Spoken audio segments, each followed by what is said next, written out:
The English by Ian Berry, 128 pages, 9 by 10, about 100 pictures, published by Penguin in 1978. It's got a dust jacket on with, I think, what's this? The collection of Ian's pictures sort of inside. It was the first project or body of work to be awarded the first Arts Council Photography Bursary Award. He was born in the North, and this was his way of getting to know England after his sort of lengthy stay in Europe and in South Africa. So let's go to the back. And this is a bit more about Ian and his clients, Sunday Times, Drum magazine. And then this book is quite sort of, it's got like a denim effect to it. It's interesting. It's quite textured as well.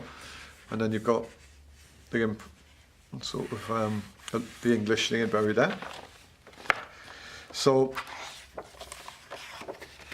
I've got Alan Lane, the publishers. I think it was part of Penguin, I presume. And this is the forward here. Most of the photographs in this book were taken during 1975, and they represent a personal exploration of English life and exploration. You can see more of an insight into this book if you go on to the interview I did with Ian a week ago on my Desert Island Darkroom series. And then you'll find out all about the English and South Africa and his life. And so I'm really just recapping on things we've discussed with him already. I just wanted to show you this book. So let's have a look at it. It's interesting though, the period of time, 1975. What else have you got going on? At the time you got the survival programs and a lot of photography documenting social divides and all that sort of stuff. Whereas this book doesn't really take that on board. It actually shows a sort of other side of English life in the mid-70s, and it's a nice contrast, and it's a nice contrast to have against just the perspective of looking at people who are living on the breadline. And it's an interesting angle, and I like it for what it is. And let's have a little look through it. This is the classic shop, and that's the cover, and this is a beautiful shop. This is Whitby in Yorkshire, and this is Bury St Edmunds. I guess it's taken on leisure time, it's taken on working, it's integrating with park and industry there.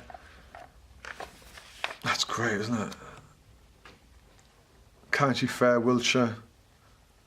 And I think his attempt to just see British life as it is, without trying to say too much. And I think the Whitechapel project was a bit like that. He was showing the day-to-day markets, the people just getting on with it.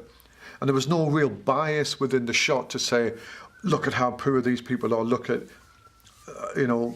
how rich these people are. It was a way to just show the British getting on with their daily life, or the English, if you want to put it like that, getting on with their daily life. Gateshead. And he's a very clever photographer, and he's always been able to capture the moment, the essence of the situation he's in, and he's got a really good instinctive quality about making the picture and seeing the shapes and jumping in there without even being known half the time and getting the shot. Now, shots like that are just fantastic. Let's drop this down a bit.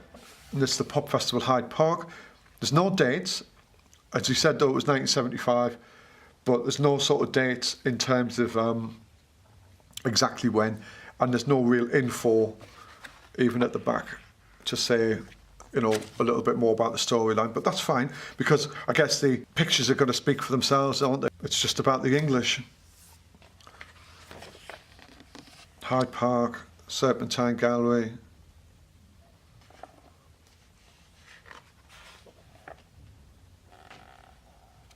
Battersea Town Hall. Check them trousers out. Earl's Court Motorcycle Show. This is a glass factory in Washington Town in Weir, and this is where I come from. That's where I was brought up, I should say. Wow. I've got a rough idea where that is, but I wouldn't want to say just in case I am wrong. Bell Foundry, Whitechapel. I love that. Look at that. Let's just jump back again.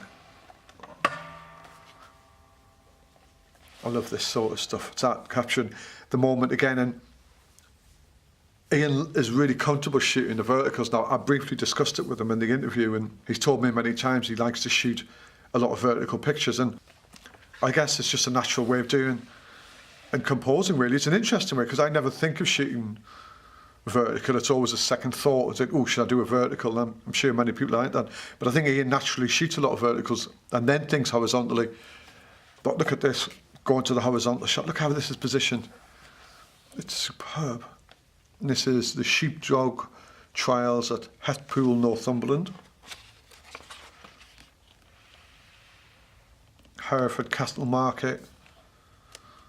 Who else has really done this since?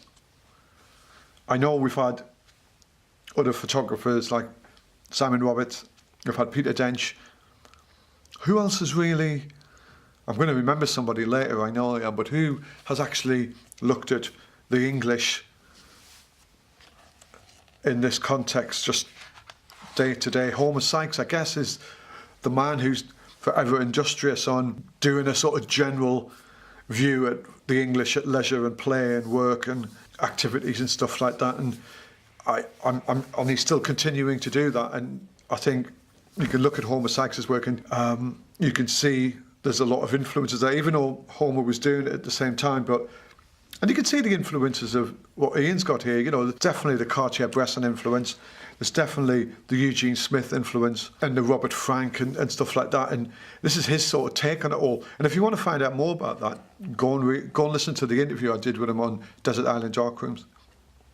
Royal Windsor Horse Show, Newmarket. That's great. There's some fantastic shots. Glenbourne. This is before the opera.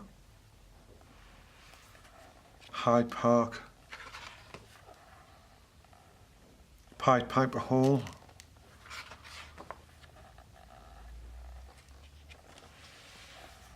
Bury St Edmunds, kid out, dinner out with the kids. We've moved into sort of kids a little bit here, and Royal Ascot, Derby Day. He's put some mileage in getting these. Look at that, that's fantastic. Royal Ascot races. I can see his influence in other photographers as well later on. People I know, I can just see the way he's capturing stuff and the layers, and the way he shoots. Again, it's vertical. And then we come in with a really strong, defining doctor's waiting room in Battersea, London. God, it looks so bare and horrible. You don't want to be ill, do you? Times have changed. Hospital Geriatric Ward. Again, more verticals.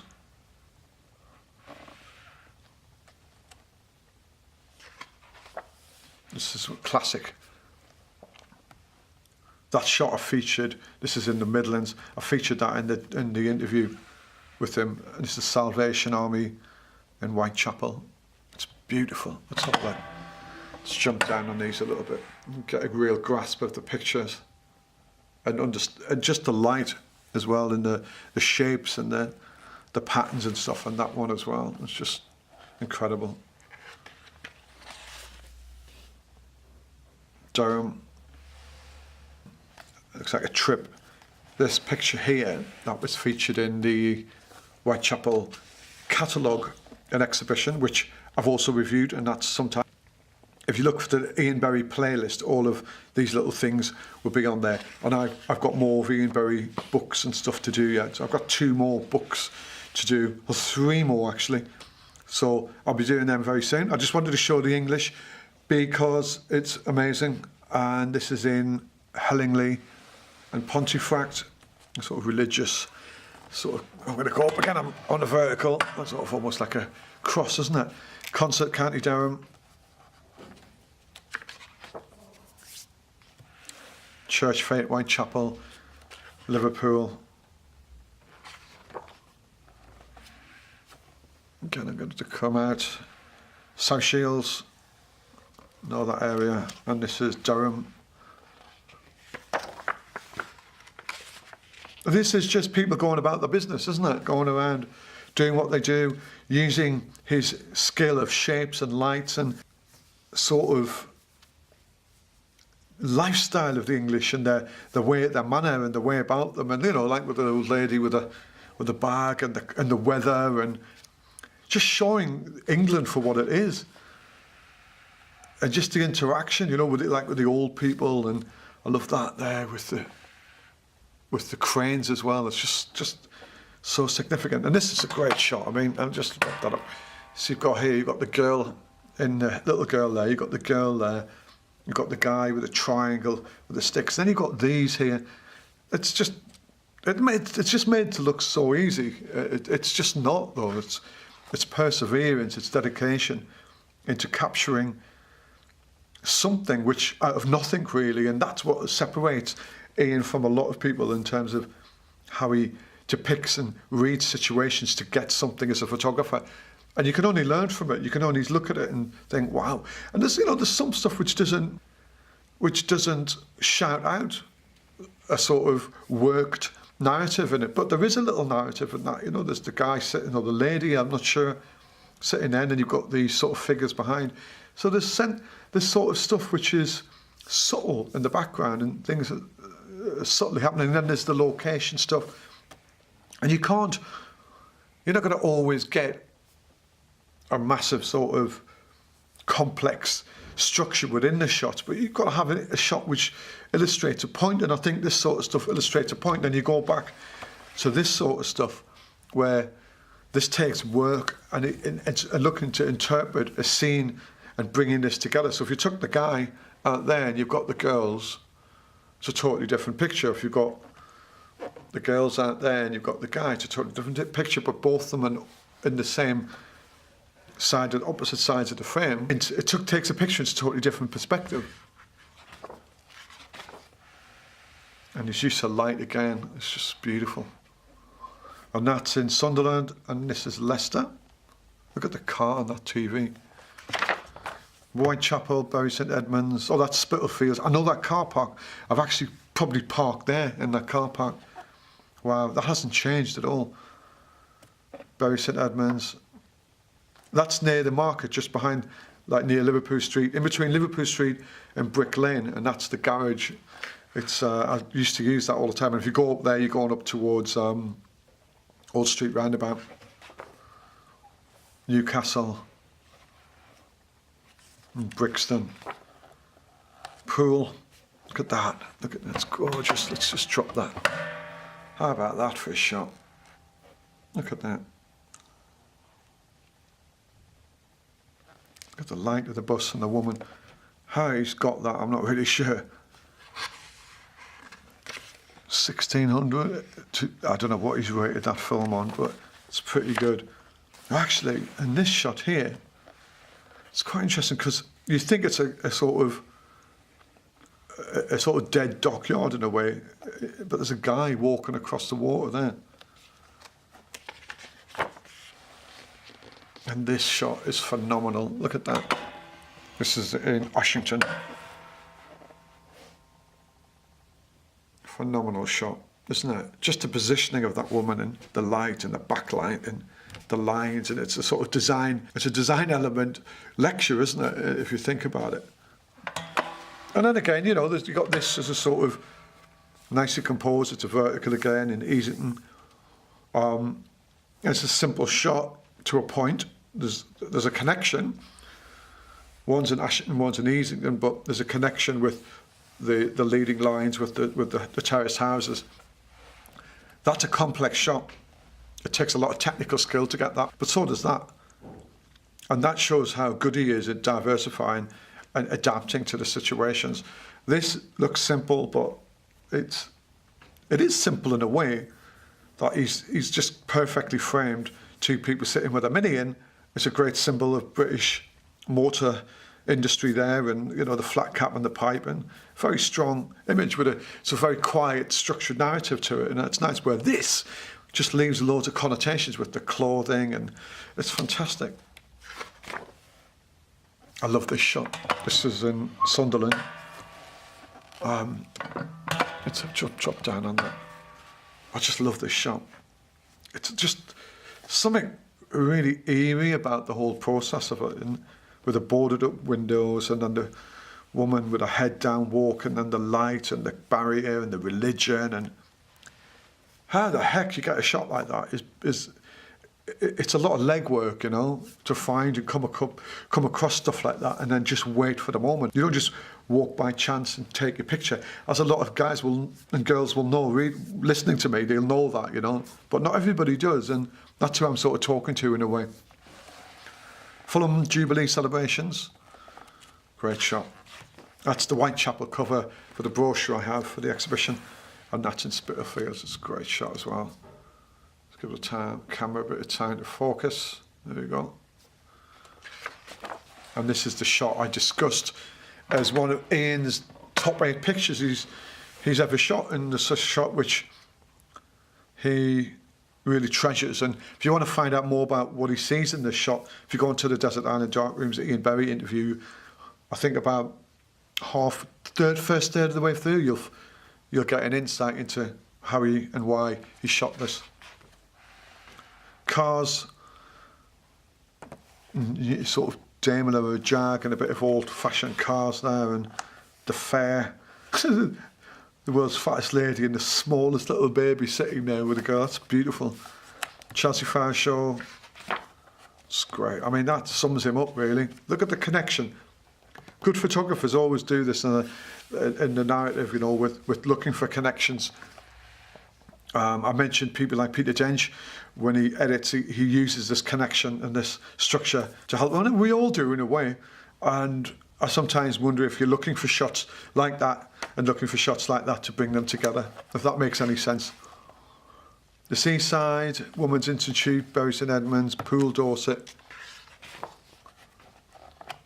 TT in Isle of Man. He would have loved that. He likes his motorbikes. Constantine Bay, Devon.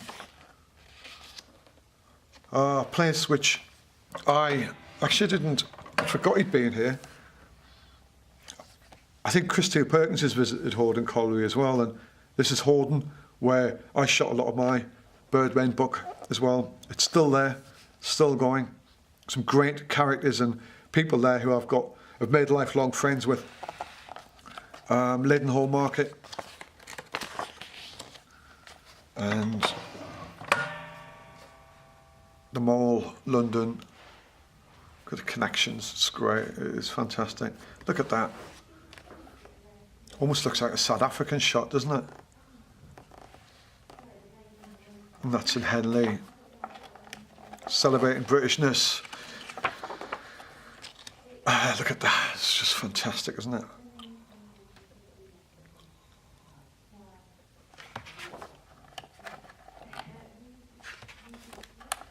Music. And I think I'm going to end it. We'll just end it with this because it's just a fantastic shot. This is an interval at the opera. It's just capturing that moment, isn't it? It's watching, interpreting, waiting, and then boom. Fantastic. If you can go and get this, you've got an opportunity to buy it, you see it, get it in your collection. It's a fantastic book.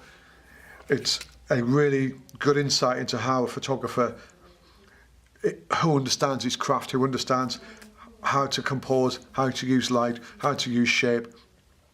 And it's an interesting insight into the English and another counter insight into the other photography, what was going on at the time. Thank you very much, Ian. Cheers.